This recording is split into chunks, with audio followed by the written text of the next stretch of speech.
We're in with episode number 4 with another guest, a very good friend of mine, Mr. Julian Fernandez. This guy down here, this muscular guy down here. Julian, man. So if I just leave it with you, tell me your job, your history with bodybuilding, your history of lifting in general, how you know me, how you know Chudley or whatever. So, yeah. Yeah, sure. Okay, so my name is Julian. I go by Julian Titanium on Instagram, which is not my surname. I've recently had a son, and we decided to call him Wolf, which is a quite out there name. And one of my friend's wives said, Wolf Titanium, that's a good name. To which he was just shocked, like, that's not his real name, it's Julian Fernandez. So my real name is not Julian Titanium, it's Julian Fernandez. All the same, much like I believe both of these gentlemen, I've only just now meeting Chudley for the first time. I believe we're all coaches. So I am now 100% operating online.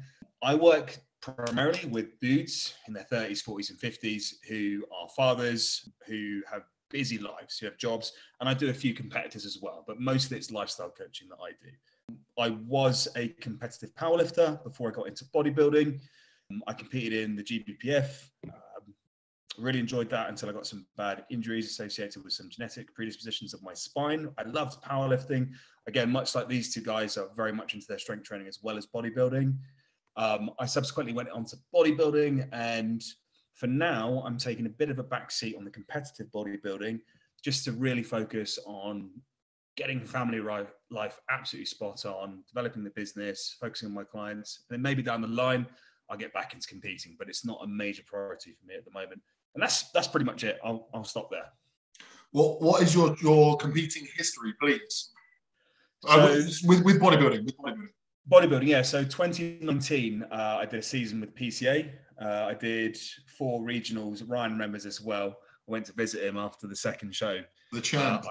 The champ. I somehow won 4 shows on the trot, 5 shows on the trot actually, in the novice category. I was on fire.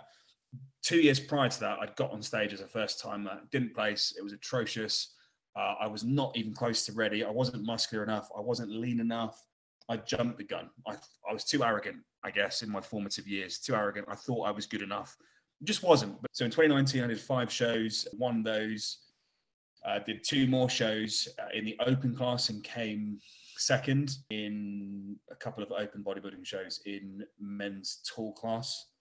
I'm only just in that class. I'm not as tall as Ryan. I don't know how tall Dave is. I'm 6 foot, so. 6 foot. So I'm literally just about creeping in the tall class. So I'm a midget in the tall class. And yeah, since then I did a couple of 2 bros shows this year and got absolutely schooled. Like, I realized how terrible of a bodybuilder I actually am. Like, the standard has come up so much, and I was like, guys, hats off to you. Like, you guys are a different level. I competed in the heavyweights, and it was just incredible, the standard. So maybe one day I'll get back into competitive bodybuilding, but not until I feel like I can have an impact and at least win like local shows again. It's not my main priority these days, but maybe one day I'll get back into it. It's funny you talk like that about yourself. Your physique is incredibly good. It's like, where do you think that you lack? What do you think is lacking to make you not placing those shows? What? Penis, mainly. It's tiny.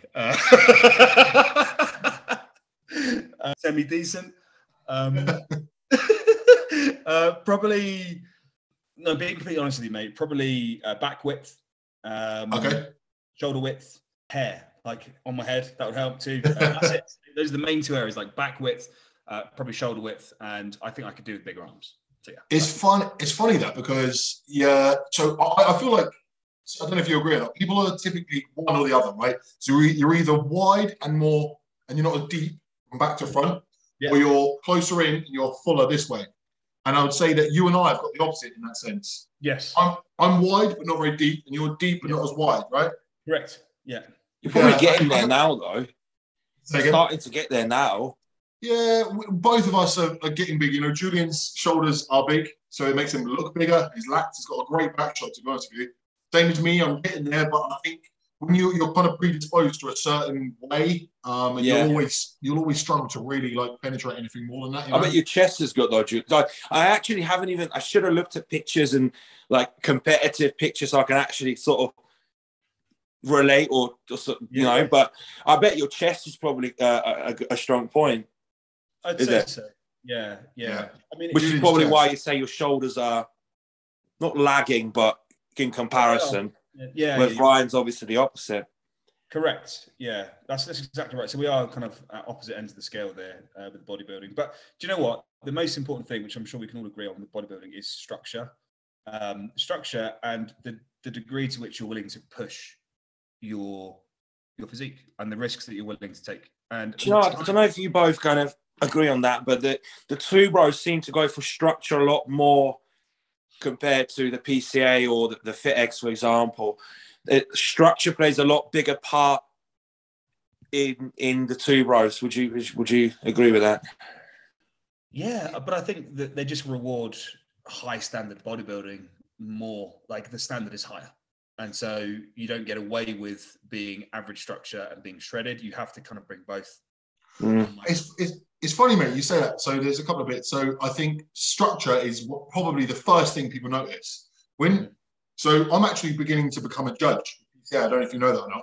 Yes, I do. Yeah, I saw that. That's pretty cool. Yeah. So in the last few shows I've been watching now, I've been front row with Amy. And I tell you what, you kind of know who's going to win pretty much as soon as they walk out. Mum test. I think, the mum test. So for those watching who don't know, I coined this. I think I did anyway. Anyway, whatever. Yeah, I'll give it to you. When you show you go, hey, mum, look at these photos. Who do you think wins? Your mum hasn't got a fucking clue about bodybuilding. But she'll just immediately point to the person who her eye is drawn to. Who looks best. Yeah. Exactly, yeah. And it's from a completely unbiased and just purely based on structure. And, yeah, you kind of know who's going to win pretty much within the first 20 seconds. Mm-hmm. Once they've turned to the back and you can see back condition as well, you kind of know. You say about the quality of two bros being higher than PCA. I don't know. Recently, I don't know if you can agree as well, recently there have been some two bros shows and the standard has been, okay, there's some really good guys, but there's a lot of okay guys. Mm-hmm. I'll go to some FitX shows and people wouldn't class FitX as necessarily that high level, but I would beg to differ. Sometimes you go there and it's like, fucking hell. So I don't know. Like sometimes I feel like two bros gets this name that it's like the elite.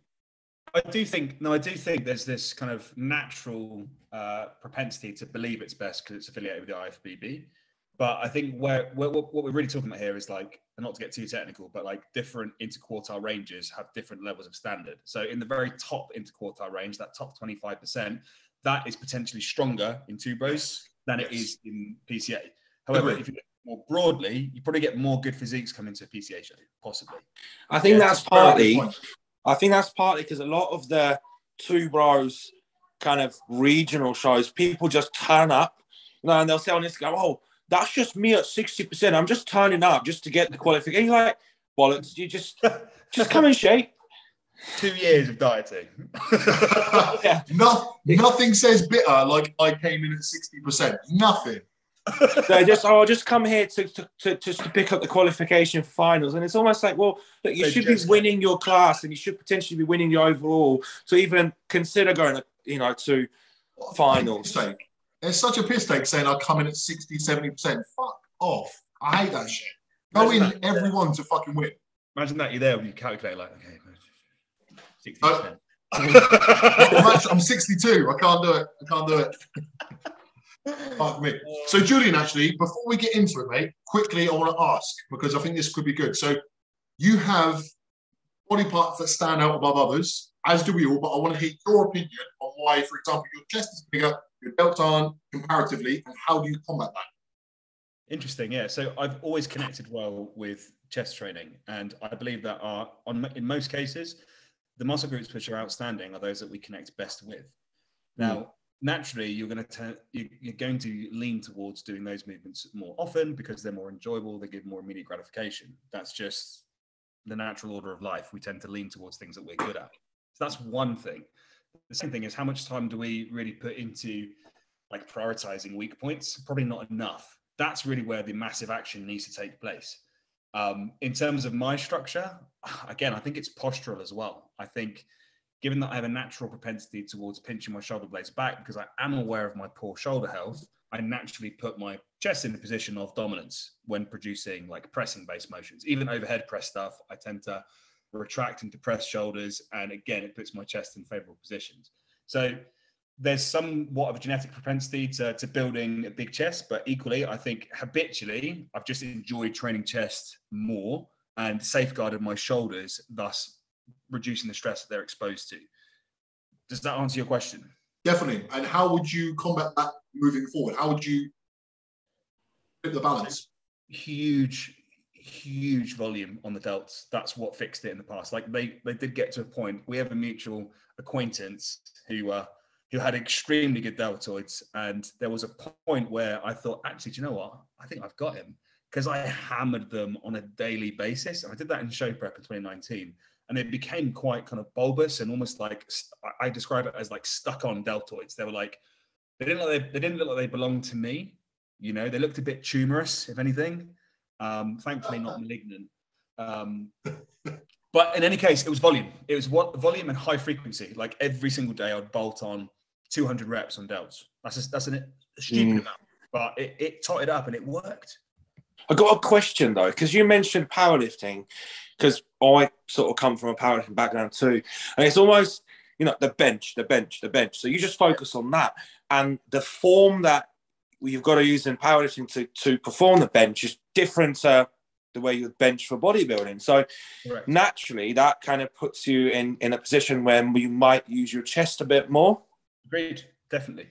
Yeah, that chest up, shoulders pinched, big arch is going to take shoulders out of it, if anything. So yeah. I totally agree with that. I don't know why mine didn't. Because I was always going... You're weird. You've never arched, have you? And I always said to you, like back in the day, years ago, like Mackins, like there's so much more there if you worked on your efficiency. Yeah, definitely. I always press. I'm very delt dominant. I always, do you know what? I do cue myself, and I press and retract, and I press, but my delts still take over. Fuck knows. I think you've got to practice it though. It's easier said than done. Just say arch. But even unracking the weight, you've got to have someone to pass it to you. If you unrack it yourself, your arch just completely just disappears. Or, you know. Yeah. It's easy to stay in position when someone's there to help you, for sure. Yeah. Right, so the answer is more volume, and I'm guessing you would reduce volume on the stronger point as well to accommodate recovery? Yeah, exactly. So I could probably get away with training the chest once every 2 weeks or more. Fuck me. You know. Oh, what a problem to have. But right. Equally, you'd be the same in reverse, right? With delts, like you could probably not train them and they'd get done with chest. I don't really isolate my delts at all, ever. So, yeah.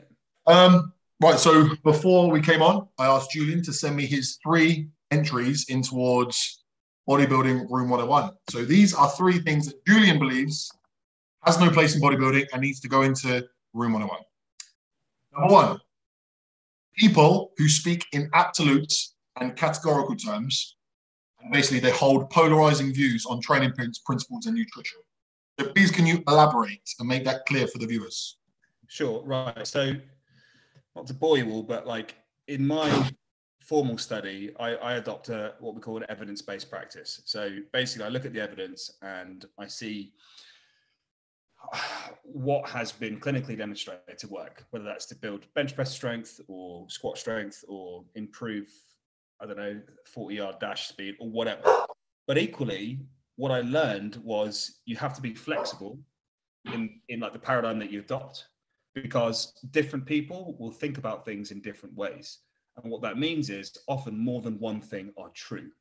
So yes, for instance, you could speak with absolute certainty on the way in which a bicep curl with a barbell is going to be a viable movement to develop biceps. But you can't speak about it in such a manner that it's the only way. And that's what frustrates me. I see it so much where people neglect the idea, they completely reject the idea that numerous things can work, whether that's with a nutrition method, like a dieting method, or a training protocol. These people that speak with such absolute and categorical assuredness, that there's only one way, and they're willing to argue it without thinking, actually, possibly other things could work too. That winds me up. Dave? So on the just quickly on the bicep point, almost, yeah, the bicep curl could be great for someone with narrower structure, but someone like me and you, Ryan, for example, I know that you probably can't do it. You just can't put your body in such position to get the biceps to actually be trained in the best possible way. So, you know, something that you can actually get the shoulders out of the way, like, you know, unilateral work or whatever, could be a lot better. But exactly what you say. I can't really disagree with that. It's not, I can't even think of a single thing that I can sort of be like, no, but people just kind of, they look at their favorite person, whoever that is. Typically in the UK would be JP or someone. He'll say, you've got to do such and such. And trends come up. You know, we've got the SST, we've had, you know, the cluster sets, we've had all sorts of different trends. And people will just follow that for a bit because they're, you know, their favorite person promotes it and says it's the best thing.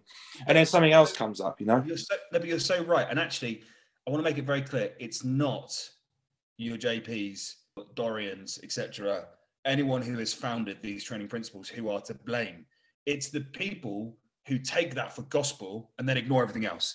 Like, JP's fucking smart. Like, one of the smartest dudes in this game, yeah? Of course he knows his different methods. He's not the guy saying this is the only method. But some of his advocates, some of his proponents of it will assume otherwise, you know, and it's those guys. Yeah, me and my old training partner, we used to always talk about that. It's not the top people's fault. It's the way it's interpreted by the minions, shall we say, the people that follow it. And yeah, do you know what the thing I find it most common on is I actually went to a seminar with Tom Platz. 7 years ago, 2015. And somebody asked him, because Tom Platz is known for ginormous legs, and somebody asked him, is it possible to grow big legs without squats? His answer was basically no. And because it's a logical fallacy it's called basically believing someone because they're a position of authority, believing them no matter what their answer is. Because it's Tom Platz, he has to be right. But it's just not true. You can build legs without squats just fine. But because Tom Platz said it, or because JP says something, or because someone says something, it's automatically true no matter what. And if you question it, you're the fucking twat. Like, you're the stupid cunt. But actually, realistically, it's okay to question things, you know? Listen, usually it's there's a vested interest. Usually someone out there is trying to monetize a system and they're trying to be passionate about their system. And I get that. I do understand the place that holds in bringing a product to market. But there are also those idiots who it hasn't even occurred to them that actually, why am I speaking with such certainty? Like, my view on life is like, I'm not even certain that the sun's going to rise tomorrow. I can't categorically say that it will. Like, it's very likely to. It's 99.999 likely to, but I don't know that it will. I don't know that it will. So you can't speak about things that you don't know to be true in such certain terms. That is literally sorry, go on. No, I was going to say, I've got a bit of a rule in my mind, okay? If somebody is extreme, one way or the other, I kind of disregard it, okay? So if it's, you have to only, like, they demonize diet plans and they love flexible dieting. And if you're not flexible, fuck it. But then there's also the people that don't deviate at all. And it's like the extreme ends of something I can basically immediately disregard. And you've got to wonder why, kind of what Julian touched on there. People are monetizing things. So you've got to see what's the angle. If someone's coming at you with an extreme view, try and pick it apart. Be critical and understand where that view is coming from. Is it coming from a financial standpoint? From, I don't know, gaining popularity, gaining likes? What is it doing? So, yeah. Sorry, Chad, go on. I forgot what I was going to say. But on a different point, how many people ask you, how many clients ask you, oh, can I do macros? You know, and my answer sometimes is I'll just assess whether what their ability to track them accurately is. And I'll say, look, if you can remain the most consistent with macros, then yes. I don't ideally like to do that, but if that would mean your consistency with that is and adherence is the best, I would rather go for that, you know? Agreed. Yeah, I kind of wanted to touch on this with you, Julian. I think your method of coaching, I'm pretty sure you have like an app with like meal plan, like meal ideas. So people have a lot of variance in what they can do. Several, yeah. Like 4 or 5 options per meal. Yeah. I think that's a really, really good option. Me personally, I think it depends on the client, right? So the client, are they lifestyle? Do they just want to get a bit better shape for summer? Cool. Or are they really looking to push bodybuilding and take it further? I think that matters. If you're someone who wants to take it further, maybe having more options available for you isn't necessarily the best option, but it could work. For me personally, I know that I'd want more, I want accuracy and I want the same thing all the time. Whereas someone who's just looking to get in better shape for holiday, I think what you would offer would be better. Well, yeah, I just think it's exactly what Chudley said there, like what's going to yield the best return of effort, you know, and that will vary between clients. Some clients will absolutely disregard the idea of following a meal plan vehemently, like they're going to want to have some variance. It just comes down to the individual. And that's absolutely fine. I think basically this point as well comes down to the individual. Saying that one method is the best way to train biceps, for example, but it depends. It depends on your biomechanics and it depends what you can connect with better. It's just a very elementary way of thinking and coaching, isn't it? It's just a very elementary way of thinking about this whole process. There's more nuance to that than that. You know, that's the thing. People don't. Yeah, anything in life, there's more nuance than meets the eye. Always. A lot of it also is kind of just thinking, just being a little bit, just use a little bit of common sense. So, for example, dumbbell lateral raises. That's like been demonized in the last year or two. Like dumbbell lateral raises was the worst exercise unless you're using cuffs or a machine. There's basically no point training, and you know. And it's almost like, well, you know, bodybuilders for 40 years before that all managed to grow their delts with dumbbells, and all of a sudden now it's the worst exercise. It's almost like, can you not just, you know, just think a little bit? What if people thinking extremes too much? It's always this extreme thinking. It's completely everything or nothing at all. It's like there's this massive area in the middle where it can all fucking thrive. Is it just a representation of that kind of human herd mentality? Like you have to go along with the herd, otherwise you die. Is it that? Do you think it's just accidentally happening, like almost intrinsically? Yeah, I think people do. They gravitate to a certain methodology and they like to believe that that's the best way. And also, for some reason, we have this inherent need to convert other people to our thing. Yeah. If you think differently to me, you need to not, and you need to be doing what I'm doing. I don't know. That's something to be really self-aware of, isn't it? Like, what does one gain from that? For these people to have these views, but not everyone thinks laterally. But there's a lot of impressionable youngsters, impressionable newbies who come into the scene and get sold the dream. Unfortunately, not everyone has the ability to sort of put the brakes on and sort of think objectively about certain things. So I think, yeah. So, Dave, is that going to go into room 101? I think definitely, yeah. I think definitely as well, mate. 100%. Right, the next one. People who are arrogant on the basis they believe they are better than everyone because they possess muscle. Elaborate, please. I don't know. Maybe there's a higher incidence of fragile egos among bodybuilders. In fact, I'm going to say it. There are, right? There's more guys out there with fragile egos in the bodybuilding sphere than when compared to the general population. That's my view. And I've been one of those guys. Of course I have. Like, obviously, like I got into wanting to build a physique because I lacked a lot of confidence. And that's often aligned with having a fragile ego. The two kind of are synonymous. But when it becomes a problem is when you get past building some confidence and belief in yourself because you built some muscle. And then you start, I've seen people believe that they look down on people that don't have muscle. And they're like beyond cocky and they're kind of disparaging to people that don't train. And it's like, you just go to the gym, pal. You just go to the gym. Relax. You're not better than everyone. 100%.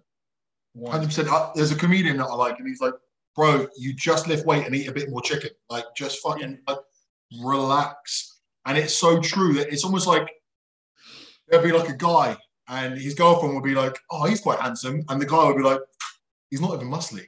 Yeah. And you're like, what, is that the only thing? That's the only like Brad Pitt isn't even as big as Phil Heath.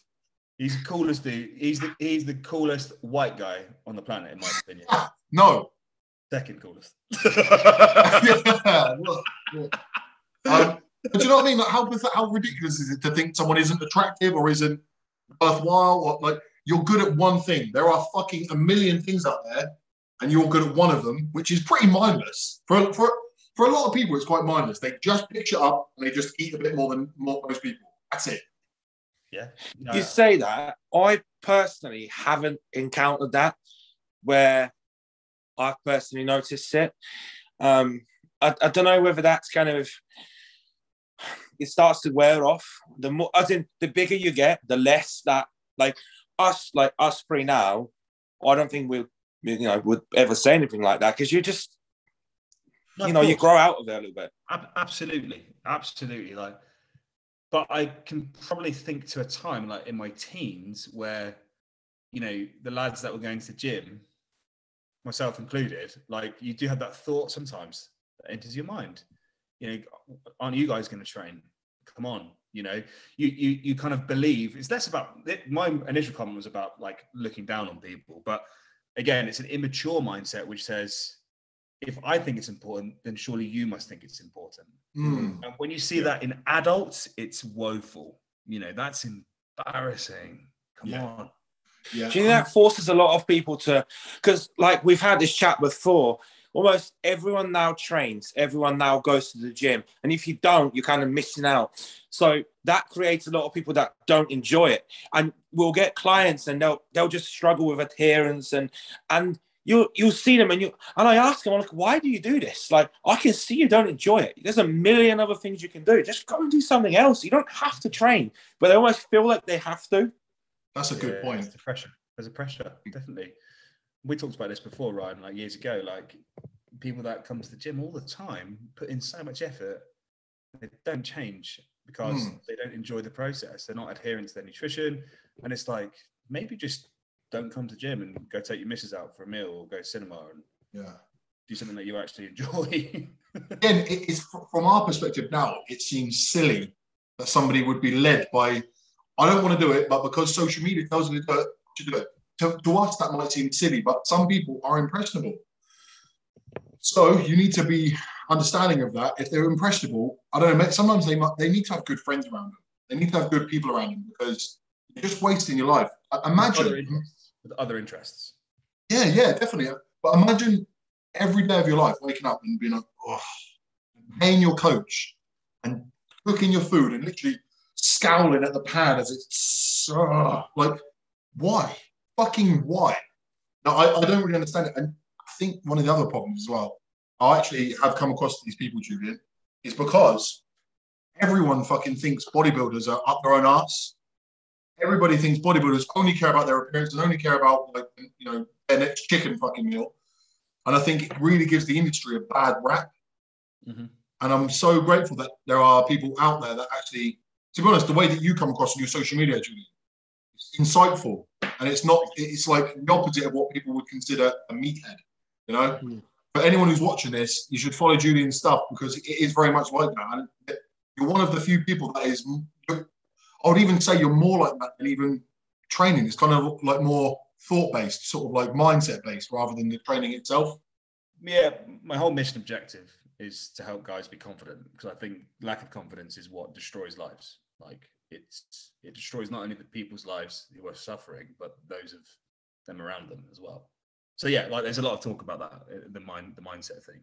But I don't know if you notice it, like that sometimes actually getting too far into bodybuilding can actually become more of a negative than an enhancement of that. Because I had a client recently, not even just a client, he's just a mate of mine, and he was like, I go to the gym and that's all that matters. And I'm like, why? I'm like, you're never going to be a pro. I said, I'm not. Don't take it the wrong way, but you've got no physique. What are you doing? I said, like, why? I don't go and date girls. I'm like, why? You're literally just ruining your life. And, you know, you've got nothing. You just train, you go back home, and that's what do you do? Like, you know, almost you got to think outside of that. You got to, almost training has to enhance everything around instead of it taking over. Right. Now, on that subject, this is a slight distraction, but I think a lot of competitive bodybuilders lose sight of that, Dave. They lose sight of that. They lose sight of how much else there is to enjoy in life. I've been there. I'll put my hands up straight away. There was a point where it was everything, and you forget everything as a result. You know? Yeah, I think that's it's also the way you view it, right? So there's a few bits I want to say, Chad, as you were talking, mate. If you don't have the genetic predisposition, you're always going to struggle to be a good bodybuilder. And I'm sure we all know people that they're not blessed with that genetic structure, right? But it depends on how you view it. So for me, I do feel pressure to be a good competitor, and I do feel pressure to be strong, and I do feel these pressures, but I don't see them as negatives. I enjoy that pressure because it sort of spurs me on. So it kind of depends on how you take That's different. You're a different example. You compete and win shows, and you've got a goal. That's different. Yeah, you've got you know, we're talking about the people that just have a full-time job that work in an office, and outside of that, they've just got the gym, and there's more to it, you know? Yeah. You can end up ruining relationships, friendships. For sure. Yeah. But, you know, back to the original point, you know, what I'm talking about, the thing that I hate to see is people that literally judge those that don't train because they got some muscle, they feel they're superior, that superiority complex because they're bigger. That's the thing I hate. And I do see it. Dave, you've been able to avoid it by the sounds of things, but I've seen it in gyms since a very young age, and it hasn't stopped. And actually, when you delve into it, these are the guys that don't have a lot else going on in their lives. And that's probably why. I think you guys are both a little bit old. I mean, I'm 25. I don't know about you, Julian, but 32, you know, look 42. So you and Ryan fairly, you know, you're 35, aren't you? So I think because there's a lot more people that train now are bigger, people don't look at you the same way. Back then, when you were bigger, people were like, oh, this guy's really big. Now everyone's big, almost, you know? Yeah, and also you do go through changes. Like, so, Julian, when you said you changed, your mindset has shifted. So when you were 20 years old and how old you are now, it was different. When you were 25, I bet it was different as well. And when you were 30, it changes so much. And that's the crazy thing, Chad. So you're 25 now. By the time you're 30, there'll be changes going on again. You won't even, you know. Just think in the last 5 years, like how we've both evolved, you know. So for sure, 100%. I think for me it took a little bit longer, but yeah, it got there in the end. But no, for sure, I was guilty of certain things for sure. Wanting to do things for Instagram's approval, and I guess I had a bit of a thing about muscularity, and I think it just stems from insecurity. If you're insecure, then you want to pick on something, like because you've got a bit of extra muscle than the average bloke, then you want to maybe pick on that because you might feel inferior to them in another way, maybe. Yeah, that's a pretty fair assessment, I think. Yeah. I've been there. Yeah, I don't think we can argue that. I think we can all agree that's going to go in there, right? It's a massive juxtaposition for a guy that looks like me to be having a fairly intellectual conversation, right? I'm a bald guy with a beard, covered in hair and traps. In the eyes of the public, I'm going to be an asshole. And I'd be bang on. Yeah, bang on. No. No. But how often have you guys been like, I had it at barbers numerous times. You're having a chat and they go, oh, you're actually quite nice. You're actually really nice. You're like, what the fuck? Like, what does that fucking mean? It's like a compliment, but also like a backhanded compliment. It says a lot, doesn't it? But no, I think it's a position of strength, guys. I think if you can be a bigger dude and conduct yourself as a gentleman, your impact is greater. I really believe that because you catch people off guard. They don't expect it. I completely agree. It's like anchor. Ryan, you're so charming to be around. Like, I get, you know, honestly, I always tell Freya this. We're looking forward to seeing you and Amy, by the way, in the next few years. years. You too, man. But like whenever we're together, the energy is so good, and the energy that you bring to a room, and the energy that people feel when they're around you is infectious. Like, oh, bro, it's not just it's better because you're a big dude. You don't no one expects it, and you move like a little guy. You're bounding around, and it's that. And I think that's an advantage that any big guy has. People don't expect you to be kind, and if you can be kind, you've won them over. That's a really good. I don't know if you've had that, Sean. I've had that my whole life. People are like, actually, all right. Like, I thought you were going to be an arsehole, but you're all right. Yeah. You know? And you're like, oh, okay, cool. I mean, I think we've both dealt with that, meaning, I can't speak about you, Julian, because I know me and Ryan both definitely have, but almost people know us through Instagram, and then when they assume stuff. And when they meet you, they're like, oh, you actually, you're actually all right. Hey, Judd, that is so true about you. You in person, you and me in person, it's always been great. It's always been great. Online, more in our earlier years of knowing one another, it was a bit rocky. And I think at one point you quite got off on people thinking you were a certain way. Would you say that's fair?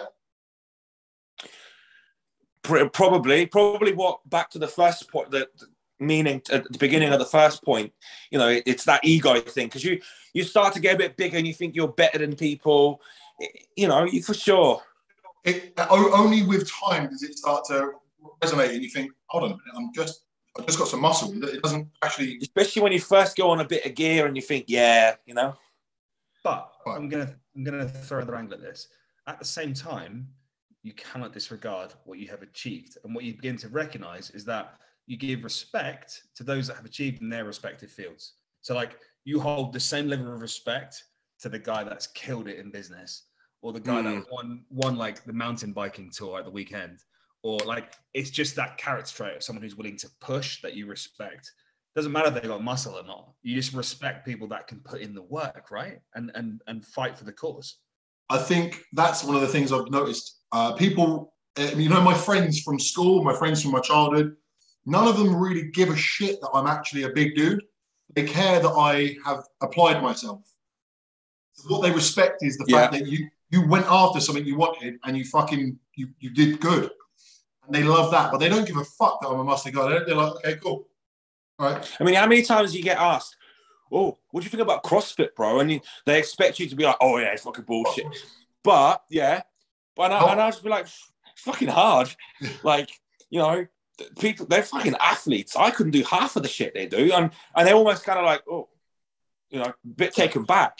It's like, 100%. What do you want me to say? Well, yeah. Right. What, do you not think so? Hold on. No, move on. Yeah, I agree. That was just an example.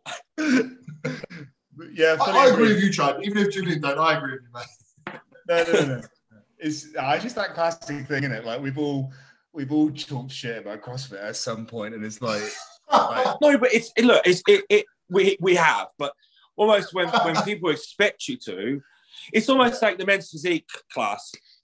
None of us that are actually interested in bodybuilding look at it and think, oh, we're both.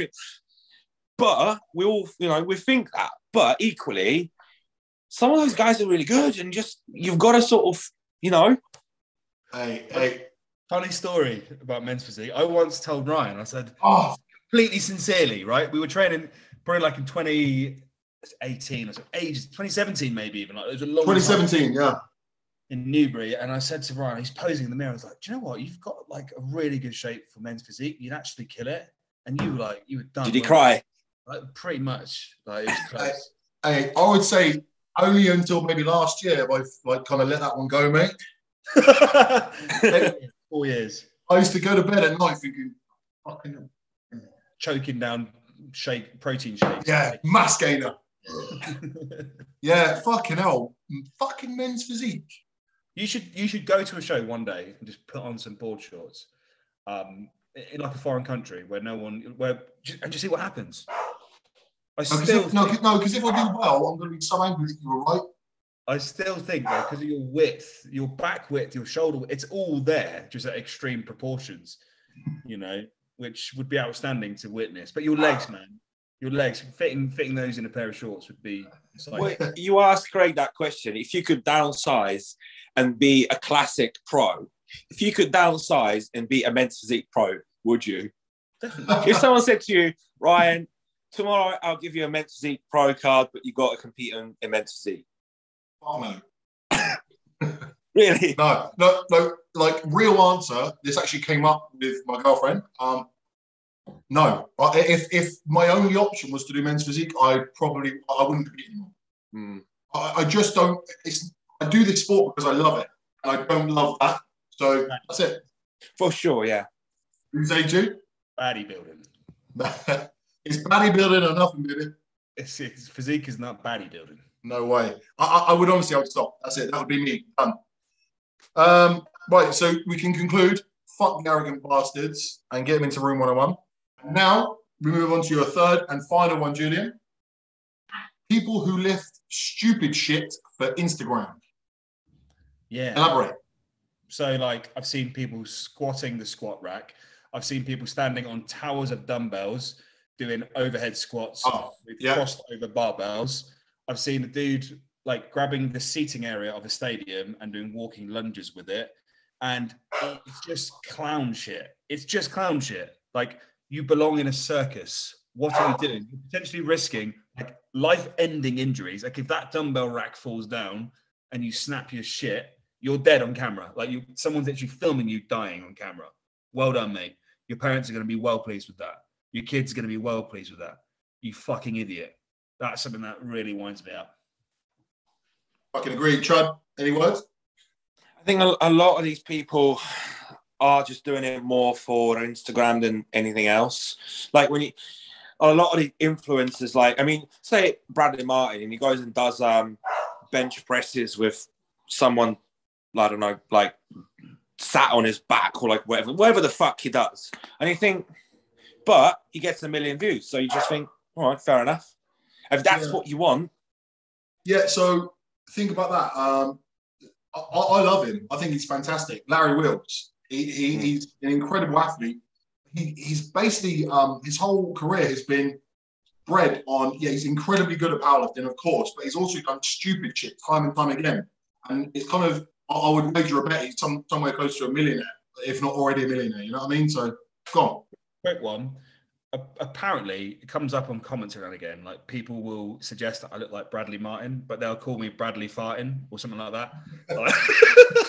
Hold on a minute. You do not look like Bradley Martin. You need a hat on. Put a hat on. Yeah. Way more tanned, Bradley Martin. Yeah, the Indian going version of. I'm trying to think of an Indian take on it.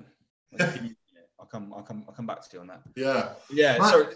So with that in mind, he tends to like bench press, get like small women and girls, doesn't he? Like, like that's not going to result in his death. I haven't actually got a problem with that because it's just very clever marketing. Like, that's completely premeditated. It serves a function. His whole MO is, I'm the dude with muscles who gets chicks, and look how cool I am, and I have fun in the gym, and I'm a nice guy. And, do you know what I mean? Like, it's part of his brand. He's done some stupid shit though. That's dangerous though, mate. Yeah. Well, right. But the women, lifting women, like, that's not what I'm referring to. I'm referring to those precarious moves involving stupid equipment, which is just totally unnecessary. So I haven't done it myself. I remember at one point getting caught up in it. Have you ever heard of, what was it? Did you ever see Larry Wills pressing the barbell? So he had a barbell here and a barbell here.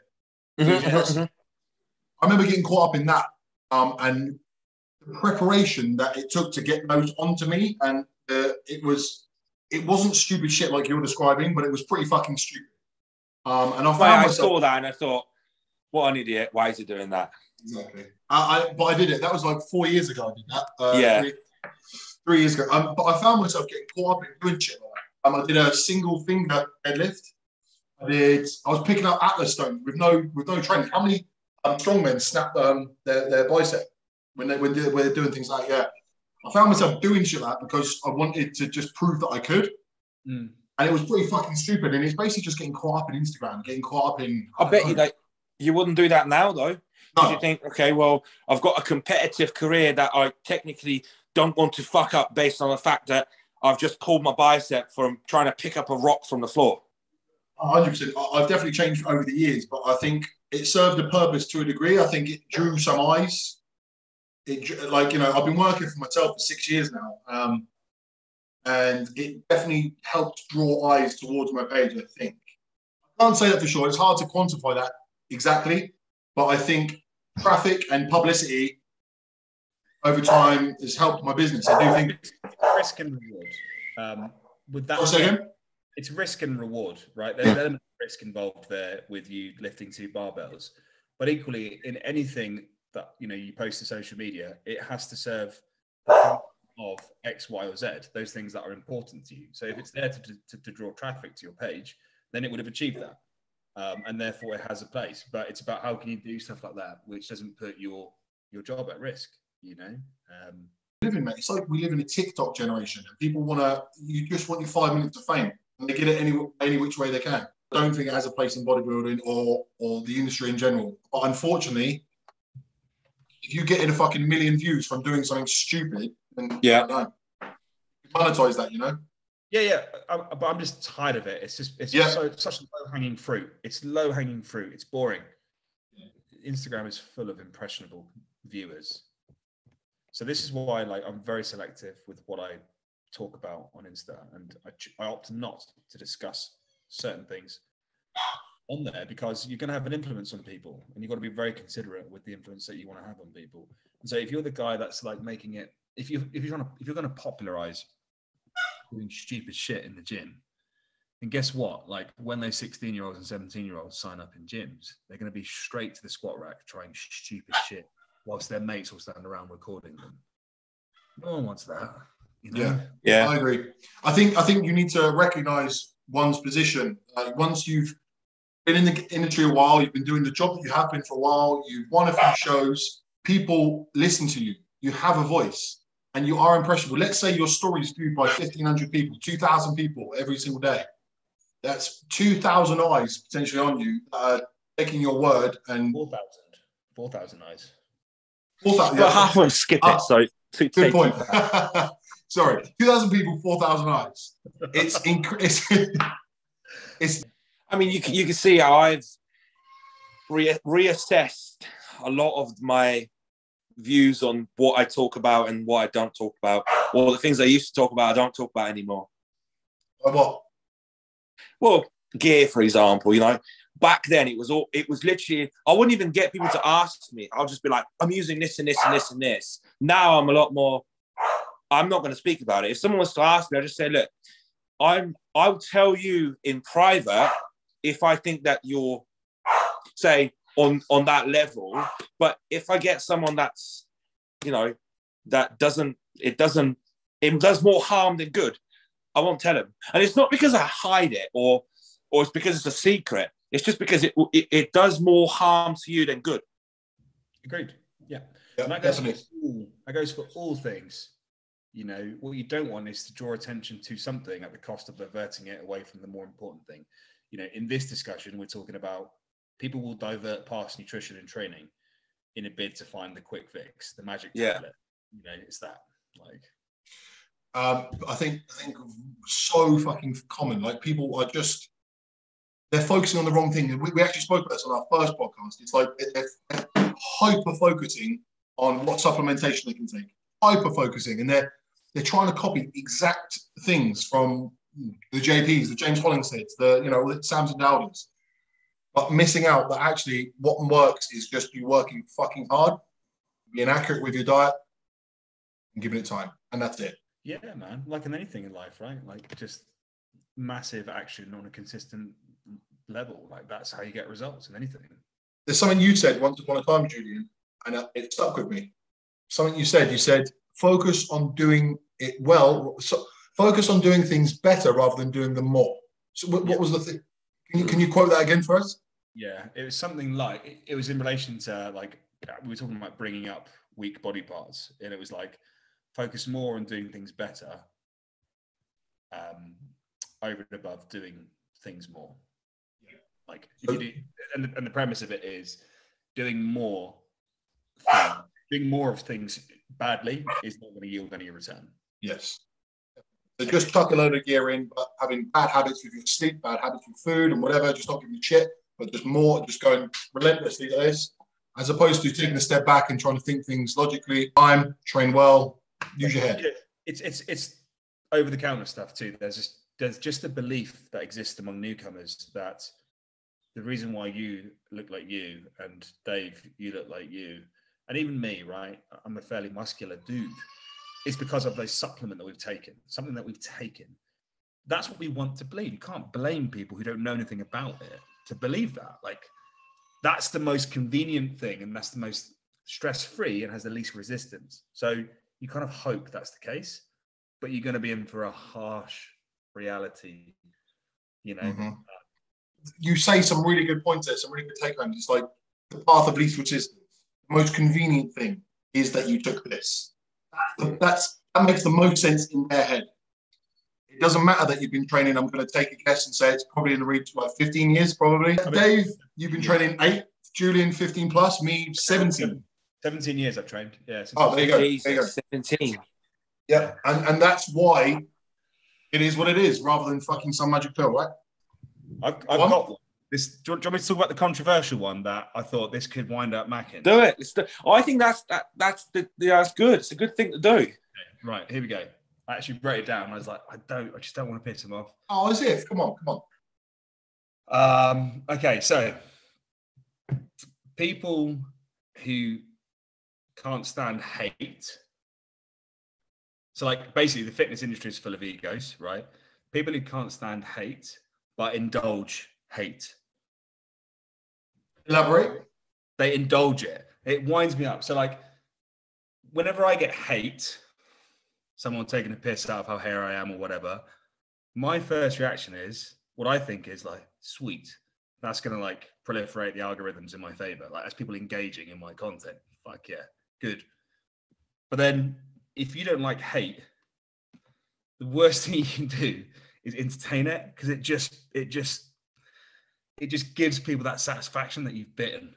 And the reason why I was reluctant to bring this up, go back a few years, you used to buy every little reel out. You'd be on it. Like, you'd lose days to proving a point. Yeah, I agree. And that winds you up. I just think, come on. It's like, just why do you give a shit? Like, you look at the size of you. Mate, Julian, I can't even argue with you. I think even to this day, I have to override my own brain, because my knee-jerk reaction is just to jump on them. Right? It just is. But then I have to try and hold back a bit. And I think even Dave, you and I have had like run-ins in the past because I jump too quick. And to be honest, it makes me embarrassed. I am embarrassed of that trait myself. So I over the years, I've tried to. No, as I've said, like, I've not noticed it recently, but I'm thinking there was a time where I commented on your squat depth and you went nuts. Like, oh, Julian. We had a phone call. We had a phone call to sort it out. Do you remember? I can picture that. Hold on a minute. Did I call you straight after? No, straight on the phone. This goes back to one of our earlier points about fragile egos in this sport. But we've evolved. You know, we've evolved. This is it. 100%. I think everyone, to a degree, everyone likes to think that criticism doesn't faze them. You know, I don't give a shit what anyone thinks. But to a degree, we all care. To a degree. And I just think I've been a bit guilty of like laying myself on the line too much, you know? Putting myself out there, then when I'm judged, I'm like, what the fuck? You know what? When there are some dudes, okay, let's go right to the top. Phil Heath. Phil Heath is known for nibbling. Yeah. When people say, there's some dude from like Saudi Arabia says something, and Phil Heath is like, 7-time Mr. Olympia, right? What the fuck? What has he got to prove? But what does it make you think of Phil? It makes you think, fucking hell, man, like, grow up. Yeah. And then there's other dudes who just, and it makes you respect them on a different level. You go like Walker. It's hard to do that, because especially when you do something and you do something well. Take that squat though, obviously the example. You know, when you can squat 7 plates aside, you know, it's hard to take criticism, because you think, well, who else can do that? So yeah. I can see that. Yeah, you get invested in it. Like, if someone told me I would shit at chess, I'd be like, all right, but it was something that I had invested everything into. And all of a sudden, I'm benching 5 plates, I'm squatting 7 plates, and I'm proud of it. And then I took criticism. But then you've got to remind yourself. So you guys know this, right? It's that kind of knee jerk, the visceral response versus the monkey brain versus the whatever it is. Yeah. So the knee jerk reaction is to be offended. And then the calm, slow thinking mind goes, hang on, that person is only making that remark because they are intimidated or threatened by my abilities. And they wouldn't do that to someone of a lesser ability. And they've clearly got shit going on in their lives to feel the need to go on social media, take time out of their day to give me shit. Like, you actually end up feeling sorry for them. And that's not in like a condescending way, but I actually feel a bit sorry for these people. Like, imagine logging onto Instagram and feeling the need to give shit to people, to strangers. How bad would your life have to be to do that? Like, hyper successful people are not doing that. Absolutely. No, not even moderately successful people. Like the people in the worst mental states are doing that. Yes. Well, I feel sorry for them, man. So what I write, I either just write K, like literally K, or I say, I have like a copy paste thing where I go, thanks for engaging in my post. I really appreciate it. And they're like, for fuck's sake, it's actually, yeah. Or just ignore it. That's literally the best thing to do. Just ignore it. Or ignore it. It's really good advice. But like business mind, with my business head on, it's like, no, like I want to respond to people that are commenting on my stuff because it will put me in a more favorable position to have a better reach. So if you're going to reply to that, make it really positive, almost in like a completely in your face piss take kind of way. Like, thank you for engaging my post. That really helps. I think that's a really good point. It's like who it's coming from. If it comes from, someone with no picture or no name, or, you can just completely disregard it. Now, if one of you two comments on one of my training videos and says, I think this and this, I'll take it into account because I know where it's coming from. So that's definitely a huge, a good point. You have to value the opinion of the person saying X, Y, Z for it to affect you, either positively or negatively. You have to actually value their opinion. And what you're saying, Dave, is, if it came from a fellow athlete, you value their opinion enough to give it some thought. If it comes from a stranger, like, my God, they could call me a horrible racist slur and I wouldn't give a shit. I don't value your opinion. Nothing. Yeah. I think, Ryan, though, you used to be like, you'll like do a squat, you'll screenshot it and you'll draw like a little line and you'll be like, look, that's parallel. And people, like, you almost set yourself up for that. Yeah. Don't say anything, You were like, that's parallel. You almost wait for people to call you out. I agree with you. I think it was because I knew that it was right on the cusp. Right. I knew, and I was trying to like preempt what people would say. But in hindsight, it's ridiculous. It's fun, but do you know what? I'm so glad I don't powerlift because I remember the negativity that surrounded depth and like deadlifts if you hitched it, or bench press if you didn't pause long enough. There was such negativity around it. It used to fuck me off. Do you know what, mate? Like, I found powerlifting to be very fucking, I hate this word, but toxic. I found it very fucking... Really? Yeah. Compared with bodybuilding, personally. I found bodybuilding a lot more positive and uplifting, personally. Wow. I think back when I did powerlifting, that's when I used to pick on people. So, yeah, well, that could be age as well, Chuck. Like, for sure. Yeah, a bit of both. I can't believe how young you are, Dave. I can't believe how young you are. I didn't know you were 25. I just look 35 because of beard and... No, but I feel like you've been around for ages, so the maths doesn't add up. I just started early, yeah. Yeah, I think a lot of us now, people not kids not start at 14, Yeah. Mate, there's people, there's kids like at 15, 16, even 14, like taking trend, and it's like, there's TikToks about this. TikTok, yeah. Yeah. There's a kid, he's 14, isn't he? I don't know, man. I don't know how old he is, but yeah, I've seen. Yeah. Fucking crazy. Point. People who live stupid shit for Instagram, we're on the detail there. In room 101, yes or no? Yes. Yes. Julian, that is a clean sweep, my friend. Thank you very much for that. Thank you. It's enjoyable. It's nice. It's nice to get things off your chest.